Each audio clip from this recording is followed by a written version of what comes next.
Barnabus Project by the Fan Brothers.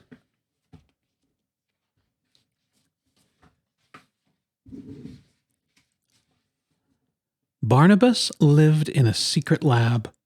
He was half mouse and half elephant, and he had lived in the lab as long as he could remember. The lab was hidden beneath perfect pets on a perfectly ordinary street. It was deep underground, where no one would ever find it. The lab was where they made perfect pets.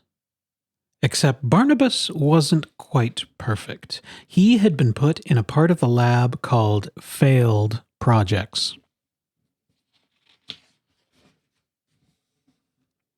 His home was rather small, but that just meant it was easier to keep tidy.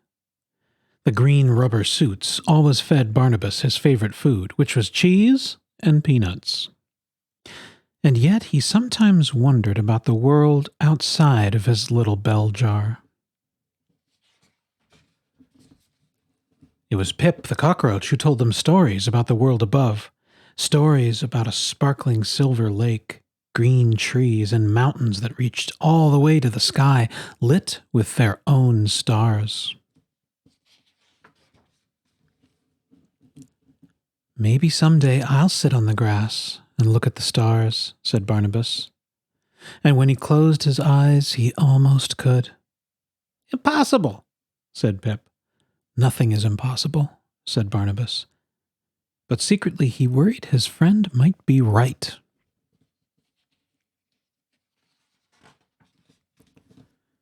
At that moment, the green rubber suits came in.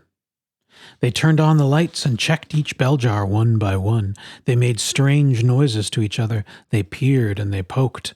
They peeked and they prodded.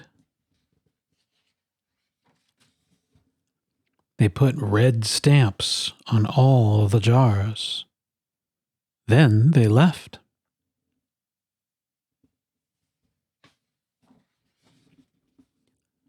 "What does it mean?" said Barnabas, looking up at the strange red stamp.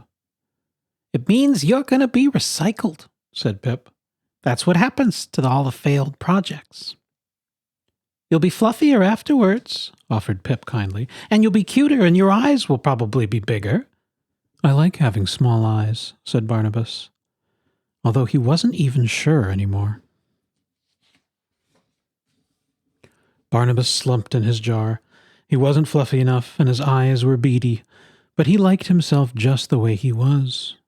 And what if, after he was recycled, peanuts and cheese were no longer his favorite foods? What if his friends didn't recognize him after? What if he no longer cared about green trees and mountains lit with their own stars?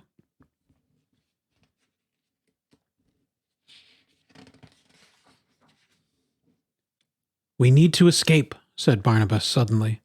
The other failed projects gasped, but then they cheered. "Impossible," said Pip. "Nothing is impossible," said Barnabas. He took a step back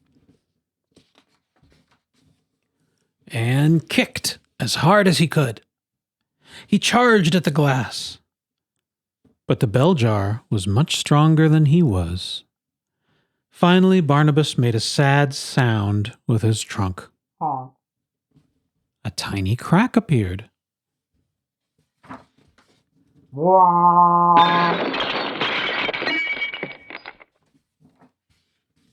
He was free.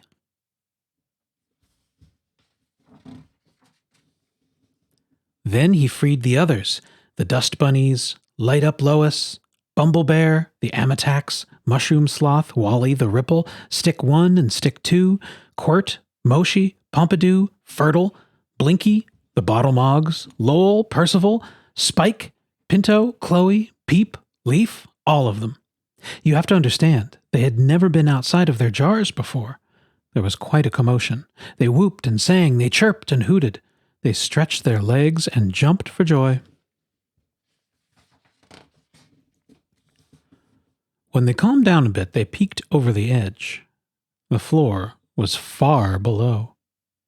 Now what? Said Quirt.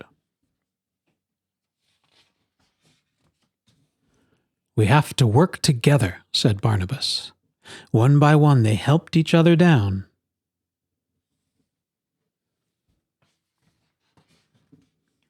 Until they finally reached the floor. Shh, said Barnabas, and they all fell silent. Then they heard it too. Footsteps in the corridor outside. Quick, said Barnabas, we can go through here. He didn't like dark places, but the footsteps were getting closer.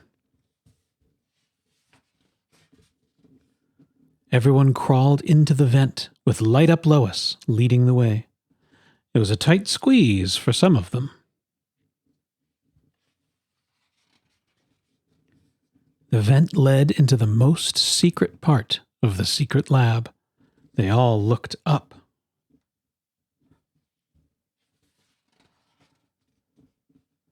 We need to run, cried Pip. But Barnabas couldn't run. The great sad eye seemed to be looking directly at him.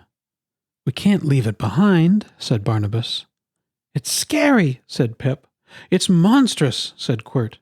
It's appalling, said the Amatax. It's a failed project, said Barnabas.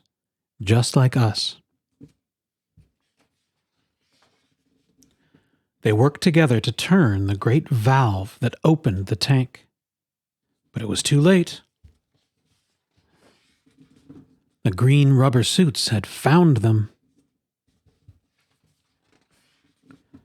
Just when all seemed lost, the tank doors swung open and water flooded into the lab.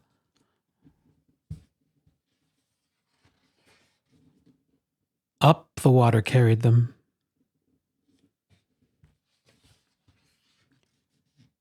Up to the world above.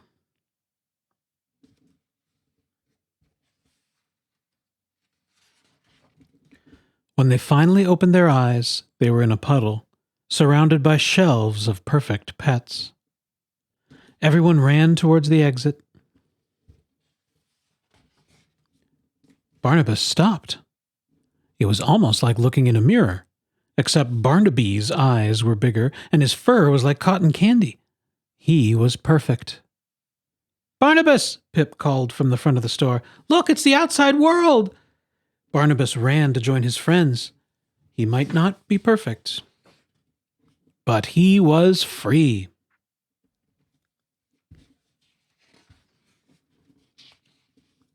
The world was much bigger than Barnabas and his friends ever could have imagined. And just like Pip said, there were mountains that reached to the sky, lit with their own stars. You were right, said Pip. Nothing is impossible.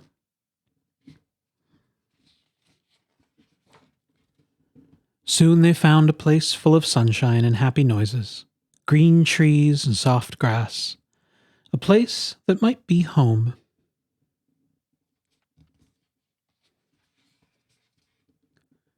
It wasn't always easy,